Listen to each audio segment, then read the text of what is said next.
Felicity, welcome to the FrontRunners. I'm so happy that you're here. Hi, thank you for having me. You are going to see an orange chair. That is our FrontRunners chair. Yeah, So watch your head and take a seat.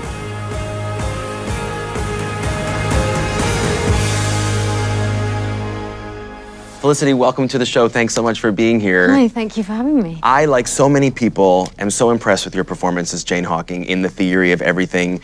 Do you feel like this was the most demanding film role that you've taken on? Absolutely. Why? And because I was playing a real person, and knowing that they are going to be seeing it at some point really raises the stakes. And because I was telling this woman's story over 25 years, it felt like, okay, I'm going to need a lot of time to prepare for this and to really understand all the emotional shifts throughout her character over those years. Right now, you're at such a high in your career and so much acclaim for this performance.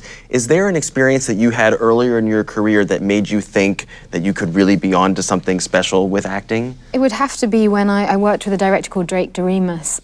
We made a film called Like Crazy together, and that was a very special film because it was the first time I'd worked in Los Angeles. It was one of the first times I've even been to Los Angeles, and it was that working with someone who worked in a way that I'd never experienced before. What was different about it? It was always really closed, small sets, intimate sets, only a few people around, not breaking it up, you know, doing lots of makeup and hair checks. It was very much just concentrated time just to get involved in the scenes. And I hadn't really worked in that way before. And also, it was improvising, and I had never done that, but have since loved that and loved doing that in films like Theory of Everything, bringing the spontaneous into moments and not always sticking to the scripts, because you can get something more interesting sometimes. Before that, you had done a lot of television in England, but not so many films, correct? Yeah, yes. Was he taking a chance on you, Drake, in a way? Definitely. I mean, yeah, 100%. I actually, I read the script, and it was one of those experiences where I just knew 100% I had to do it, which doesn't always happen. You know, sometimes you have doubts about something, but with this, it was absolutely, just felt so right. I liked there was such honesty in it, and then I spoke to Drake on the phone, and we had such similar tastes, and he said, would you just make an audition tape? And then I made that, and I didn't meet Drake until I flew out. And I remember coming through the airport in Los Angeles, and you know, it was a low-budget film, so he kindly came and picked me up, and we went and had dinner, and we're like, right, this is it. This is where we start making the film. So it was very much driven on instinct, really. He definitely took a chance on me. Well, we're going to look at one scene from The Theory of Everything. This, to me, is the most emotional moment that I can recall in the film. This is when your character, Jane, sees her husband, Stephen Hawking, really for the first time after he's had surgery to... Well, he's just had the tracheotomy, so he can no longer speak. He can no longer speak. So this is your attempt to communicate with him through this letterboard, and she seems quite nervous about it. So let's take a look at this scene together, thank you. And we'll talk about it.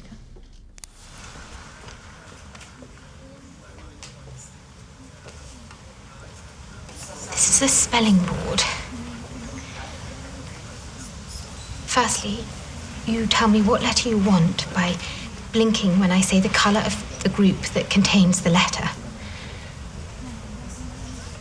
Once I know the group, you can choose the character inside that group by blinking again when I say the colour of each letter within that group. Now, one thing I was struck by when I watched this film for the first time is that Jane is such a confident woman, but her voice is quivering in this moment. She's so uneasy, isn't she? Yes. Well, it's two things. It's firstly the idea that Stephen Hawking, her husband, who's this incredible mind and man, can no longer use his voice anymore, and that idea of losing that part of your identity is just is horrific. And she doesn't want to show him how emotional she is, because it's not about her. She wants to put a brave face. Exactly. So she's trying to hold it in, and trying to just, okay, we're going to get through this. We're going to find something. This is not going to be a problem. Yeah. Well, let's see how it goes. Apparently. Let's just try.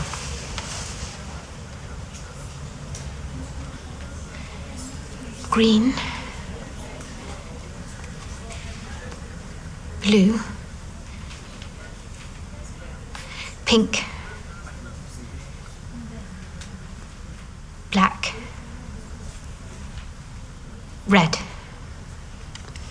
I mean, and instantly you see on your face, her face, she knows this is not going well. Well, she knows how ridiculous it is. You know, she's holding up this stupid board. I mean, that's not going to do anything. How are you supposed to communicate all your feelings and thoughts to that silly board? And she knows it. She knows that it's so inadequate. Well, let's keep going.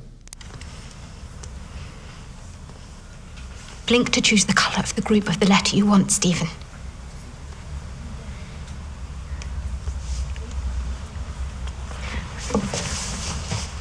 I remember at this point watching the film thinking to myself, I really put myself in his shoes at this point. If I were in this position, what would I even begin to think of saying?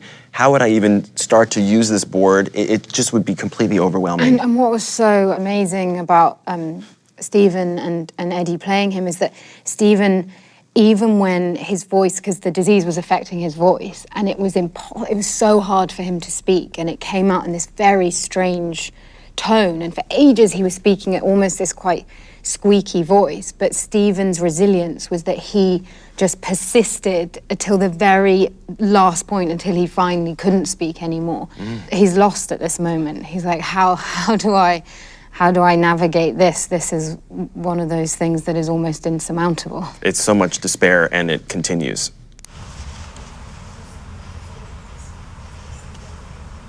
Green. Blue.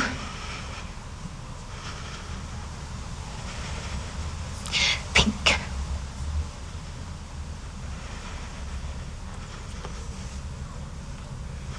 Black.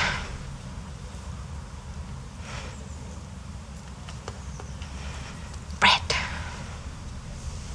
It's amazing to me how just a line of 5 words, 5 colors, can have such a strong impact. Well, I think I felt that she feels like if I can't make this work, I'm worried our marriage is over. This is her fighting for their relationship to continue as well, which they've done. They've survived so many hurdles before, and she's determined that they're going to get through this one. But is this the one that's going to break them apart?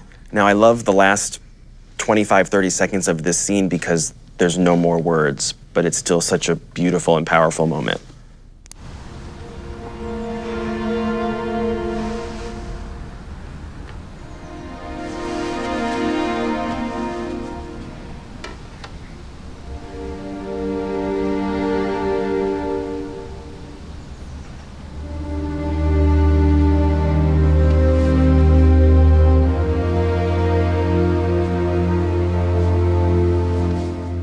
You and Eddie have known each other for many years before you made this film. What was it like once you finished this shooting day and you finished doing this scene however many times you did it? I think we probably had about 5 more scenes to do. Of course you did. Because it was quite a jam-packed schedule. So we were on that day, I think, we were then jumping back to being, when one of the scenes when they first met. So then we had to go back in time and remember who these people were when they were sort of young and didn't know what was ahead of them. Now that you've finished this process, what is your bond like with Eddie? He's a great friend, and you don't make something like this without having a lasting friendship afterwards. Yeah, I can see why. It's a powerful scene, so I really appreciate you talking to us about it. Thank you very much. Well, Felicity, thanks so much for your time today. I really appreciate it. And thanks to the AMC Century City Theaters for having us today. If you haven't yet checked out The Theory of Everything, be sure to see Felicity's fantastic performance. And thanks so much for watching Fandango FrontRunners. To show our appreciation for you joining us today, we've made you your very own Fandango gift card. Thank you very much. So now you have to take your photo with me. This is very high tech. 1, 2, 3. Thank you. Your whole selfie So good to see machine. you. Great. Thank you so much.